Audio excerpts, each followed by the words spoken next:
வெற்றி சிவாவின் சிறுதுளி பெருவெள்ளம் 8ஆம் வகுப்பு தமிழ். ஜெயங்கொண்டார் அப்படிங்கிறவர் பார்த்தீங்கன்னா தீபக்குடி என்னும் ஊரில் பிறந்தார். இவர் முதற் குலத்துங்க சோழனுடைய அவைக்கள புலவராக திகழ்ந்தவர். இவரை பரணிக்கோர் ஜெயங்கொண்டார் அப்படின்னு கூறியவர் யாருன்னா பலப்பட்டடை சொக்கநாத புலவர்.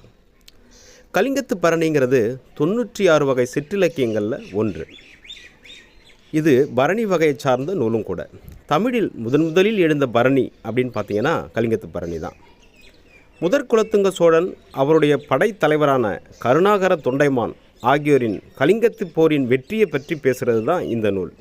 இந்நூலுக்கு தென்தமிழ் தெய்வ பரணி என்று ஒட்டக்கூத்தர் புகழ்ந்துள்ளார்.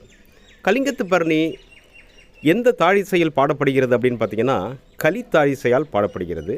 இதில் 599 தாழிசைகள் கொண்டது. பரணி அப்படிங்கிறது